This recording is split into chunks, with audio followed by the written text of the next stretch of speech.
ಮಾರಿಗಲ್ಲು ಇದು ಅಶ್ವಿನಿ ಪುನೀತ್ ರಾಜ್ಕುಮಾರ್ ಅವರ PRK production ಅಡಿಯಲ್ಲಿ ಬಂದಿರುವಂತಹ ಒಂದು ವೆಬ್ ಸೀರೀಸ್. ಇದನ್ನ ಬರ್ದು ಡೈರೆಕ್ಟ್ ಮಾಡಿರೋದು ದೇವರಾಜ್ ಪೂಜಾರಿ ಅವರು. ಕತೆ ವಿಚಾರಕ್ಕೆ ಬಂದ್ರೆ ಟ್ರೈಲರ್ ಅಲ್ಲಿ ಹೇಳಿರೋ ಹಾಗೆ ಕದಂಬ ಡೈನಾಸ್ಟಿಯ ಆಳ್ವಿಕೆಯಲ್ಲಿ ಇದ್ದಂತಹ ಊರು, ಅಲ್ಲಿ ಕದಂಬರ ಕಾಲದಲ್ಲಿ ಬಚ್ಚಿಟ್ಟಿರುವಂತಹ ನಿಧಿ ಇದೆ. ಇದನ್ನ ಮಾರಿ ಅನ್ನುವಂತಹ ಶಕ್ತಿ ಆ ನಿಧಿನ ಕಾಯ್ತಾ ಇದೆ ಅನ್ನುವಂತಹ ನಂಬಿಕೆ. ಆ ನಿಧಿನ ತಗೊಳ್ಳೋದಕ್ಕೆ ಕೈ ಹಾಕಿದವರ ಕತೆ ಏನಾಯ್ತು ಅನ್ನೋದನ್ನ ನಾವು ವೆಬ್ ಸೀರೀಸ್ ನೋಡೇ ತಿಳ್ಕೋಬೇಕು. ಪ್ರಿಮೈಸ್ ತುಂಬಾ ಇಂಟ್ರೆಸ್ಟಿಂಗ್ ಆಗಿದೆ. ಸರಿಸುಮಾರು 20 ನಿಮಿಷಗಳ 7 ಎಪಿಸೋಡ್ಗಳಿದೆ. ಶೋದ ರಿವ್ಯೂ ಅಲ್ಲಿ ಸಹ ನಾನು ಇದನ್ನ ಹೇಳಿದ್ದೆ, ಅನ್ನೆಸೆಸರಿ ಅನ್ನುವಂತಹ ಯಾವುದೇ ಎಲಿಮೆಂಟ್ಸು ಇಲ್ಲ ಅಂತ. ಫಸ್ಟ್ ಎಪಿಸೋಡ್ ಅಲ್ಲಿ ಕ್ಯಾರೆಕ್ಟರ್ ಎಸ್ಟಾಬ್ಲಿಷ್ಮೆಂಟ್ಗೆ ಊರಿನ ಸೆಟಪ್ ಅನ್ನ ಬಳಸ್ಕೊಂಡಿದ್ದಾರೆ. ಪ್ರತಿ ಇಂಪಾರ್ಟೆಂಟ್ ಕ್ಯಾರೆಕ್ಟರ್ಗೂ ಒಂದು ಮೋಟಿವ್ ಇದೆ. ನಿಧಿ ಸಿಕ್ಕರೆ ಅವರದೇ ಆದಂತಹ ಕ್ಯಾಲ್ಕುಲೇಷನ್ ಮಾಡ್ಕೊಂಡಿದ್ದಾರೆ. ಆರ್ಕಿಯಾಲಜಿಕಲ್ ಡಿಪಾರ್ಟ್ಮೆಂಟ್ ಅಧಿಕಾರಿಯಾಗಿ ಫ್ಯಾಬುಲಸ್ ಆಕ್ಟರ್ ರಂಗಾಯಣ ರಘು ಇದ್ದಾರೆ. ವರದಾ ಆಗಿ ಪ್ರವೀಣ್ ತೇಜ್, ಗೋಪಾಲ್ ಕೃಷ್ಣ ದೇಶಪಾಂಡೆ, ನಿನಾದ್, ಪ್ರಶಾಂತ್ ಸಿದ್ದಿ, ಸೂರಜ್ ಎಲ್ಲರೂ ತಮ್ಮ ಕೊಟ್ಟಿರುವಂತಹ ಪಾತ್ರನ ತುಂಬಾ ಚೆನ್ನಾಗಿ ನಿಭಾಯಿಸಿದ್ದಾರೆ. ಶಿರ್ಸಿಯ ಲ್ಯಾಂಗ್ವೇಜು, ಅಲ್ಲಿನ ಡೈಲೆಕ್ಟು ಎಲ್ಲವನ್ನ ಆದಷ್ಟು ರಿಯಲಿಸ್ಟಿಕ್ ಆಗಿಟ್ಟಿದ್ದಾರೆ. ಸೀರೀಸ್ ನ ಫಸ್ಟ್ 3 ಎಪಿಸೋಡ್ಗಳು ಸ್ಲೋ ಇದೆ, ಮುಂದೆ ಹೋಗ್ತಿಲ್ಲ ಅಂತ ಕೂಡ ಅನಿಸ್ಬೋದು. ಬಟ್ ಟ್ರೆಷರ್ ಹಂಟ್ ಅನ್ನುವಂತಹ ಎಪಿಸೋಡ್ ಆದ್ಮೇಲೆ ಒಂದು ಕಾನ್ಫ್ಲಿಕ್ಟ್ ಅಪಿಯರ್ ಆಗುತ್ತೆ. ಅಲ್ಲಿಂದ ಸೀರೀಸ್ಗೆ ಒಂದು ಅಪ್ವರ್ಡ್ ಗ್ರಾಫ್ ಶುರು ಆಗಿ ಕೊನೆ ಎಪಿಸೋಡ್ ತನಕ ಒಂದು ಟೆನ್ಷನ್ ಅನ್ನೋದು ರೈಸ್ ಆಗ್ತಾನೆ ಹೋಗುತ್ತೆ. ರಾತ್ರಿ ಅನ್ನುವಂತಹ ಎಲಿಮೆಂಟ್ ನ ಒಂದು ಸಸ್ಪೆನ್ಸ್ ಫ್ಯಾಕ್ಟರ್ ಆಗಿ ಯೂಸ್ ಮಾಡ್ಕೊಂಡಿದ್ದಾರೆ. ಕಾಂತಾರದ ಒಂದಷ್ಟು ಛಾಯೆ ಈ ಸೀರೀಸ್ ಅಲ್ಲೂ ಕಾಣುತ್ತೆ. ಬಟ್ ಪ್ಲಾಟ್ ಚೇಂಜ್ ಇರೋದ್ರಿಂದ ಆ ಸಿನಿಮಾದ ನೆನಪಿಂದ ಆದಷ್ಟು ನಮ್ಮನ್ನ ದೂರ ಹೋಗುವಾಗೂ ಮಾಡುತ್ತೆ. ಸೀರೀಸ್ ನ ಟ್ರೈಲರ್ ನಲ್ಲಿ ತೋರಿಸಿರೋ ಟ್ರೆಷರ್ ಹಂಟ್ ಎಪಿಸೋಡ್ ತುಂಬಾ ಈಸಿಯಾಗಿ ಆಗೋಗುತ್ತೆ ಅಂತ ಅನ್ಸುತ್ತೆ.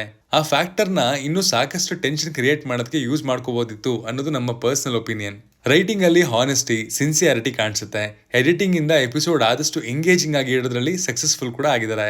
ಇನ್ನ ಈ ಸೀರೀಸ್ ನ ಟೆಕ್ನಿಕಲ್ ಡಿಪಾರ್ಟ್ಮೆಂಟ್ ಕಡೆಗೆ ಬರೋದಾದ್ರೆ SK ರಾವ್ ಅವರ ಸಿನಿಮಾಟೋಗ್ರಫಿ ಅಂಡ್ LV ಮುತ್ತು ಗಣೇಶ್ ಅವರ ಬ್ಯಾಕ್ ಗ್ರೌಂಡ್ ಸ್ಕೋರ್ ಸೂಪರ್ ಆಗಿದೆ. ಈ ಸೀರೀಸ್ ತುಂಬಾ ಗ್ರೌಂಡೆಡ್ ಆಗಿರೋದಕ್ಕೆ ಈ ಡಿಪಾರ್ಟ್ಮೆಂಟ್ ಗಳು ಹೆಲ್ಪ್ ಮಾಡಿದೆ. ಅದರಲ್ಲೂ ಬೇಡರ ವೇಷ ಅನ್ನುವಂತಹ ಎಪಿಸೋಡ್ ಅಲ್ಲಿ ನೀನಾ ನಾನಾ ಅಂತ ಒಳ್ಳೆ ರೀತಿಯಲ್ಲಿ ಫೈಟ್ ಕೂಡ ಇದೆ. ಸೀರೀಸು ಒಂದಷ್ಟು ಕಡೆ ಫ್ಲಾಟ್ ಆಗ್ತಿದೆ, ಅನ್ನೀವನ್ ಆಗ್ತಿದೆ ಅನ್ನೋ ಅಷ್ಟರಲ್ಲೇ ಯಾವುದೋ ಒಂದಷ್ಟು ಇಂಟ್ರೆಸ್ಟಿಂಗ್ ವಿಚಾರಗಳನ್ನ ನಮ್ಮ ಮುಂದೆ ಇಟ್ಟು ಆಡಿಯನ್ಸ್ ಕಥೆಯಿಂದ ಡಿಸ್ಕನೆಕ್ಟ್ ಆಗದೆ ಇರೋ ತರ ಸ್ಕ್ರೀನ್ ಪ್ಲೇನ ಸ್ಮಾರ್ಟ್ ಆಗಿ ಪ್ಲಾನ್ ಮಾಡ್ಕೊಂಡಿದ್ದಾರೆ. ಈ ತರದ ರೂಟೆಡ್ ಕಲ್ಚರ್ ವಿಷಯಗಳನ್ನ ತಗೊಂಡಾಗ ಅಲ್ಲಿನ ಆಚರಣೆಗಳನ್ನ ವೈಭವಿಸೋದನ್ನ ನೋಡಿದೀವಿ. ಬಟ್ ಇಲ್ಲಿ ಆಲ್ಮೋಸ್ಟ್ ರಿಯಲ್ ಅನ್ನೋ ತರ ತೋರಿಸಿದ್ದಾರೆ.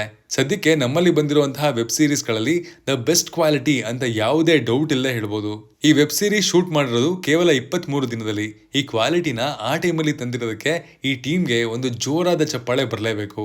ಬಟ್ ವೆಬ್ ಸೀರೀಸ್ ಅಲ್ಲಿ ಒಂದು ಅನಿಮಲ್ ಅನ್ನ ಯೂಸ್ ಮಾಡಿದ್ದಾರೆ ಅಂಡ್ ಎಂಡ್ ಅಲ್ಲಿ ಬರುವಂತಹ VFX quality was not up to the mark ಅಂತ ಅನ್ಸ್ತು. ಫಸ್ಟ್ ಬಿಟ್ಟಂತಹ ಒಂದು ಟೀಸರ್ ಅಲ್ಲಿ ಒಂದಷ್ಟು AI ಜನರೇಟೆಡ್ ವಿಡಿಯೋ ಅದರಲ್ಲಿ ನಮ್ಮ ಅಪ್ಪು ಅವರನ್ನ ತೋರಿಸಿದ್ರು. ಬಟ್ ಅದು ಸೀರೀಸ್ ಅಲ್ಲಿ ನಮಗೆ ಕಾಣೋದಕ್ಕೆ ಸಿಗೋದಿಲ್ಲ.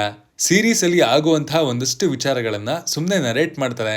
ಬಟ್ ಅದು ಹೇಗ್ ನಡೀತು ಅಂತ ತೋರಿಸಿದ್ರೆ ಇನ್ನಷ್ಟು ಚೆನ್ನಾಗಿ ರೈಟಿಂಗ್ ಅಲ್ಲಿ ಯೂಸ್ ಮಾಡ್ಕೊಂಡಿದ್ರೆ ಕತೆ ಇನ್ನಷ್ಟು ಗಟ್ಟಿಯಾಗಿರೋದು. ಖಡಕ್ ಆಗಿ ಹೇಳೋದಾದ್ರೆ ನಮ್ಮಲ್ಲಿ ವೆಬ್ ಸೀರೀಸ್ಗಳು ಒಂದು ಒಳ್ಳೆ ಪ್ಲಾಟ್ಫಾರ್ಮ್ ಅನ್ನ ಸೆಟ್ ಮಾಡ್ತಿದೆ. ಇದೇ ಟೈಮಲ್ಲಿ ಮಾರಿಗಲ್ಲು ಬಂದು ಒಂದು ಒಳ್ಳೆ ಬೌಂಡ್ರಿ ಬಾರಿಸಿದೆ ಅಂತಾನೆ ಹೇಳ್ತೀನಿ. ಶೋದ ವೆಬ್ ಸೀರೀಸ್ ಯಾರ್ಯಾರಿಗೆ ಇಷ್ಟ ಆಯ್ತೋ ಇದು ಅದಕ್ಕಿಂತ ಎಲ್ಲಾ ರೀತಿ ಸ್ಕೇಲ್ ಅಪ್ ಆಗಿದೆ ಅಂಡ್ ನಮ್ ಪ್ರಕಾರ ಈ ಸೀರೀಸ್ ನ ಯಾವುದೇ ಯೋಚನೆ ಇಲ್ಲದೆ ನೋಡಬಹುದು. ಡೆಫಿನೆಟ್ಲಿ ನಿಮ್ಮ ಟೈಮ್ಗೆ ಅದು ವರ್ತಿದೆ ಅಂತ ಹೇಳ್ತೀನಿ and it's a family watch. ಯಾರ್ಯಾರು ಮಾರಿಗಲ್ ವೆಬ್ ಸೀರೀಸ್ ಅನ್ನ ನೋಡಿದ್ರಾ, ನಿಮ್ಗೆ ಏನ್ ಅನಿಸ್ತು ಅನ್ನೋದನ್ನ ಕಮೆಂಟ್ ಮಾಡಿ ತಿಳಿಸಿ. Signing off, Manu.